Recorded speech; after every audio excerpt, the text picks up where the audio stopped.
Ça fait déjà un peu plus d'une semaine que le film Superman est sorti dans les salles de cinéma et c'est l'occasion de faire un premier bilan sur qu'est-ce qui se passe au niveau du box-office mondial.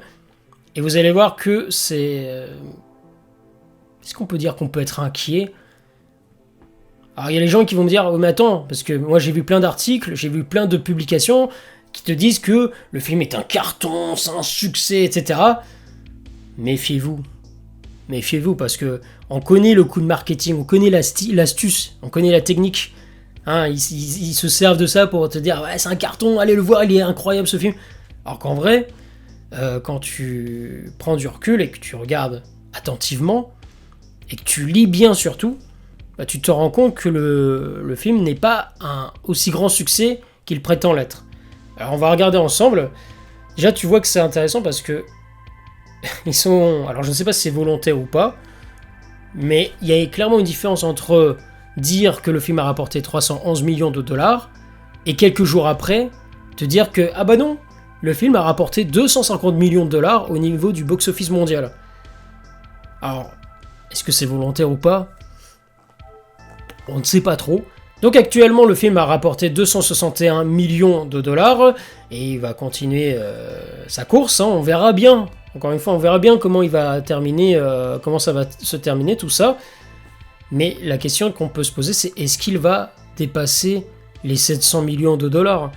Parce que je rappelle que le budget initial était, et après peut-être il va y avoir du changement par rapport à ça au niveau des informations, mais a priori il est de 225 millions de dollars. Ce qui veut dire que pour être rentable, il doit au moins rapporter 3 fois son budget.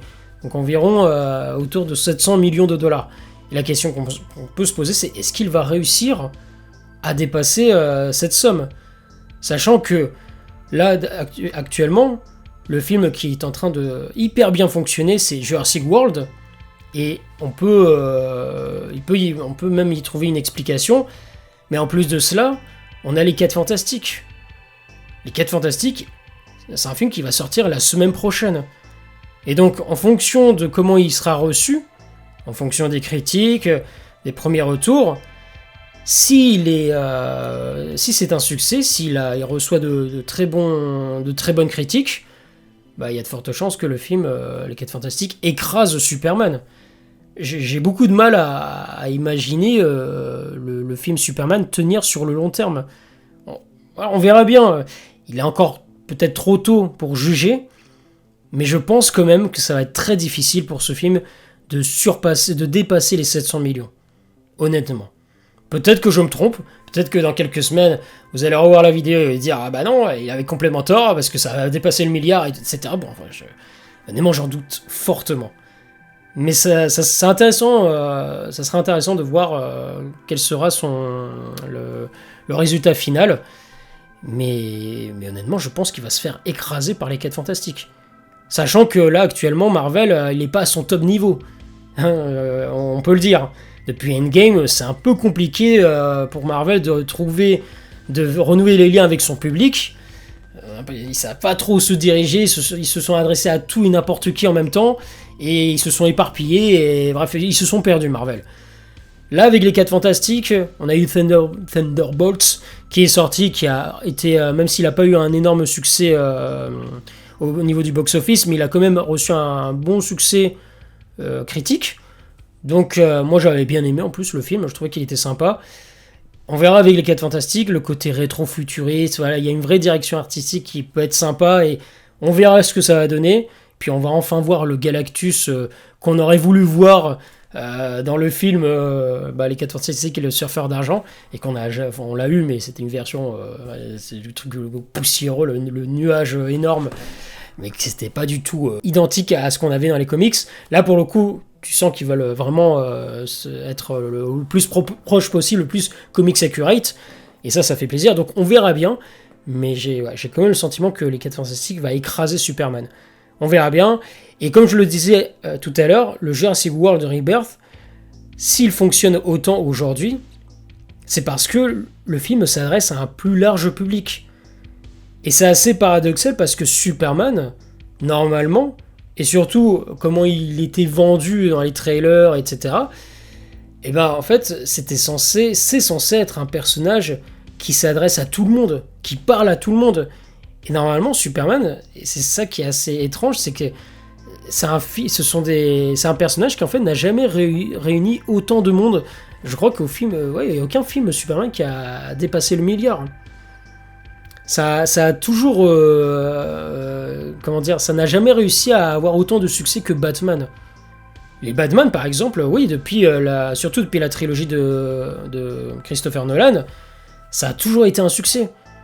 Là, le Batman de Matt Reeves, pareil, il a eu un très bon succès.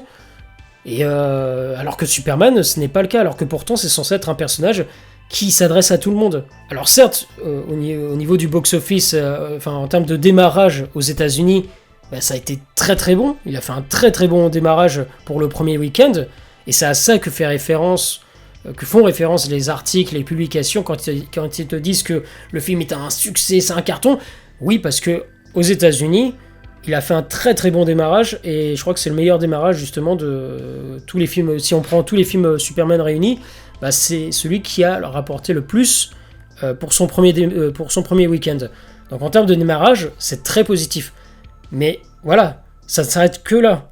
Ça s'arrête qu'au démarrage. Si on parle de son ensemble, du box-office général, bah, le film n'est pas un si grand succès. Parce qu'à l'étranger, il n'a rapporté que 95 millions de dollars. Donc on verra comment il finit sa course. Mais comme je l'ai dit, je pense qu'il se fera écraser par les 4 Fantastiques. Et Jurassic World, bah ouais, il fonctionne parce que ça s'adresse à un plus large public. Alors que Superman, c'est un public qui est beaucoup plus restreint. Depuis Man of Steel, les gens ont adopté, pas tout le monde, hein, bien sûr, parce que c'est pour ça que ça a divisé, mais une partie du public a accepté, a adhéré cette vision de Snyder, justement, cette version avec Henry Cavill, cette vision de Superman. Les gens ont apprécié cette vision du personnage. Pas tout le monde, parce que ça a divisé, je le sais. Mais moi, j'ai adoré. Personnellement, j'ai adoré Man of Steel. J'ai adoré Batman v Superman. La Snyder Cut. Bref, l'ensemble des films de Snyder, j'ai adoré. Donc, quand je parle de Snyder, je parle bien de cette trilogie. Je parle pas de l'intégralité de la filmographie de Snyder, parce que si vous voulez parler de Rebel Moon, je préfère pas en parler. Parce que là, pour le coup, quand c'est une catastrophe, il faut le dire. Donc ça, Rebel Moon, on va l'oublier. Mais tout ça pour dire que, Man of Steel, c'est un film qui, depuis, a pas mal divisé. Et les gens, en fait, il y a une partie du public, une partie des fans qui préfèrent, qui acceptent cette version de Superman. Mais il y en a d'autres qui préfèrent un Superman beaucoup plus coloré, au même titre que ce qu'on a dans la version de James Gunn. Et ce qui fait que, dès le départ, le projet partait avec un handicap. Parce qu'on avait, dès le départ, une grosse division au niveau des fans. Parce que d'un côté, on avait ceux qui étaient beaucoup plus fans de cette version de Snyder, et d'un autre côté, ceux qui étaient beaucoup plus fans de, justement, cette version de James Gunn. Et tu pars avec un handicap. Et forcément, le film divise. Et je pense que si le film était sorti avant Man of Steel, ou à la place, eh bien, je pense que le film aurait mieux marché. Parce que les gens n'auraient pas eu cette image de Superman assez sombre, assez mature, de cette version qu'on a avec Henry Cavill. On aurait beaucoup plus accepté cette version de James Gunn. Je pense, peut-être que je me trompe, mais là, il y a eu tellement un passif lourd avec justement ce qui s'est passé avec Man of Steel, BVS, et surtout après, avec le DCEU, où on a eu tous ces films-là, avec cet humour à outrance. Les studios ont paniqué, ils se sont dit, tiens, Batman et Superman, ça fonctionne pas, on va du coup créer un film, on va apporter plus de légèreté dans nos films. Donc on a eu le cas avec Suicide Squad, et en fait depuis Suicide Squad, c'est vraiment là où tout a dérapé. Et en fait, j'ai l'impression qu'ils sont en train de refaire les mêmes erreurs avec ce nouveau DCU, c'est-à-dire avoir plus de légèreté, parce que là, on a les films, donc le film Supergirl, qui, c'est bon, a été officiellement annoncé, on a une première affiche, et moi, je suis désolé, mais quand j'ai vu l'affiche, et d'ailleurs d'autres ont fait la même remarque, et ont tout simplement dit mais on dirait en fait une version Shazam, mais ouais, version femme. Et tu te dis, mais en fait ils ont rien compris. Parce que ce qui n'avait pas marché dans le DCEU, c'était justement parce qu'il y avait cette légèreté qui a été ajoutée après le soi-disant échec de Batman v Superman. Après, on a eu Suicide Squad qui a été charcuté au montage, et puis après on a eu les films qui ont suivi, avec Birds of Prey, les deux Shazam, Black Adam, etc. Des films le Wonder Woman 84, le Aquaman 2... Voilà, c'est... J'ai l'impression qu'ils sont en train de commettre les mêmes erreurs, parce que quand tu vois l'affiche, ils te donnent clairement le ton. Hein. Alors oui, les gens vont te dire, mais c'est comics accurate. Sauf qu'aujourd'hui, dire comics accurate, ça veut tout et rien dire. Parce qu'on a eu tellement de versions que ce soit du Supergirl, du Superman, de n'importe quel personnage de DC Comics, on a eu tellement de versions de ces personnages qu'aujourd'hui, dire que c'est comics accurate, ça n'a plus de sens. Parce que on a eu de tout dans les comics. On a tout type de comportement au niveau des personnages. On a de tout type. Donc en fait, dire que c'est comics accurate, ça n'a plus vraiment de sens. Ce qui compte surtout, ce n'est pas de savoir si c'est comics accurate ou non. Ce qui compte, c'est est-ce que c'est une bonne adaptation ? Est-ce que c'est un bon film ? Et là, j'ai l'impression que ils vont nous refaire les mêmes erreurs qu'avec le DCEU. Et j'ai beaucoup de mal à imaginer cet univers. Je sais que c'est le début. On va voir ce que ça donne.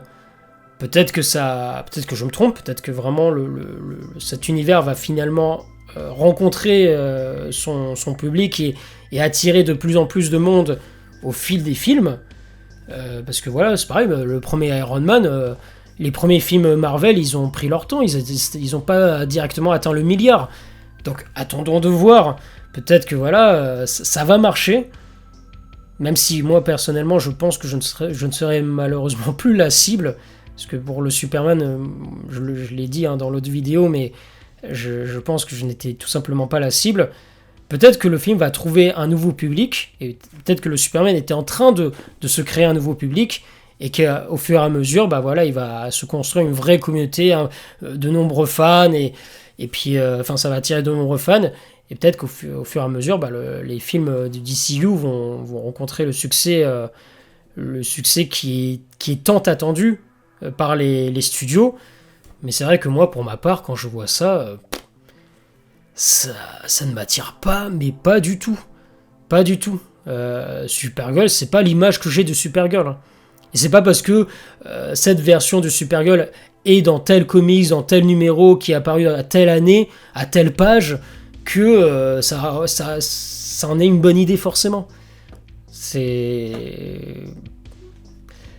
dommage parce qu'en plus le choix de casting, l'actrice qui a été choisie, on salue House of the Dragon. En fait, je trouve que l'actrice, c'est un très, très bon choix, est un très bon choix pour jouer Supergirl. C'est très, ça correspond vraiment à l'image que j'ai de Supergirl dans les comics. Donc ça, pour le coup, c'est un très bon choix de casting. Mais voilà, est-ce que le ton qu'ils vont donner au personnage, est-ce que c'est vraiment ça qu'on a envie de voir ? Et puis quand tu vois un petit peu les futurs films du DCU, les films qui sont à venir, on a le Superman, on verra encore une fois comment il va terminer sa course. On a le Supergirl donc, on a Clayface. Pareil, Clayface, tu te demandes mais pourquoi ce personnage ? Alors oui, je sais que James Gunn il aime bien se concentrer sur des personnages ultra secondaires qui sont méconnus du grand public pour les mettre sur le devant de la scène et faire d'eux des personnages attachants, voire même le contraire, antipathiques. Mais en tout cas les mettre sur le devant de la scène pour que ensuite ils aient un rôle important dans l'histoire et qu'ils apportent vraiment quelque chose à l'univers. Donc on verra qu'est-ce qu'il va faire de ce personnage.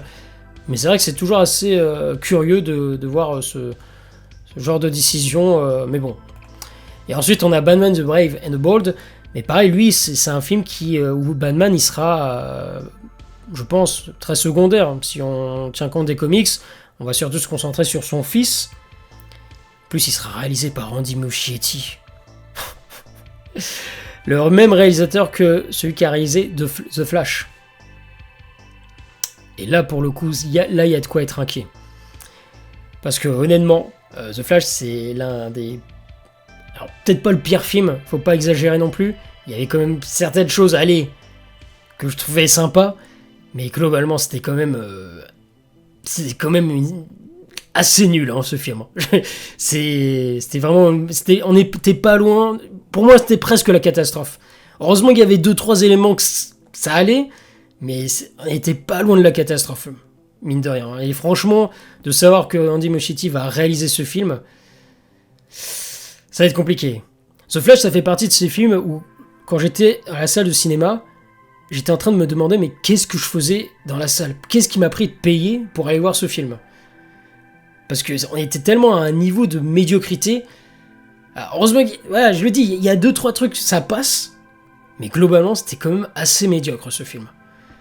Donc, ouais, ça promet, cet univers. Ça promet.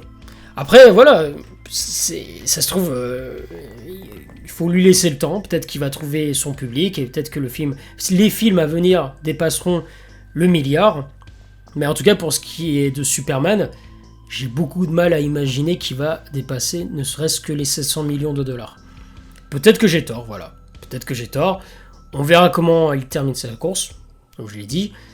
Mais ouais, le DCU, pour l'instant, moi, ça ne m'enchante pas des masses. Et ça m'agace parce que, honnêtement, c'était un univers que j'avais envie d'apprécier.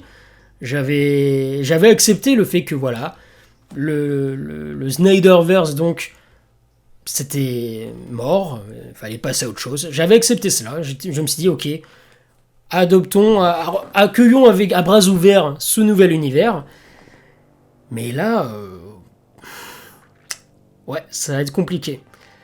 Ça va être compliqué, et quand tu vois les chiffres, bah, j'ai l'impression que même si certaines personnes l'apprécient, j'ai quand même l'impression c'est le genre de film qui ne s'adresse pas à un large public. Alors que c'est Superman quand même. C'est censé réunir tout le monde. C'est censé être un film... En plus, c'est un film qui se voulait être très familial. Et pourtant, bah... Pour l'instant, c'est Jurassic World, hein, en termes de blockbuster estival. C'est Jurassic World qui est en train de gagner. Et là, les 4 Fantastiques, je pense qu'il va l'écraser. Il va écraser Superman. Donc, on verra bien. Voilà, attendons de voir. J'ai envie de dire, attendons de voir. Peut-être que je m'emballe mais franchement, j'ai du mal à y croire. Qu'il dépasse les 700 millions. Bref, n'hésitez pas à réagir dans les commentaires, à me dire ce que vous en pensez, et à lâcher un petit pouce, le petit pouce en l'air, ça fait toujours plaisir, à vous abonner pour soutenir la chaîne, et puis moi je vous dis à très bientôt pour de prochaines vidéos. Ciao tout le monde.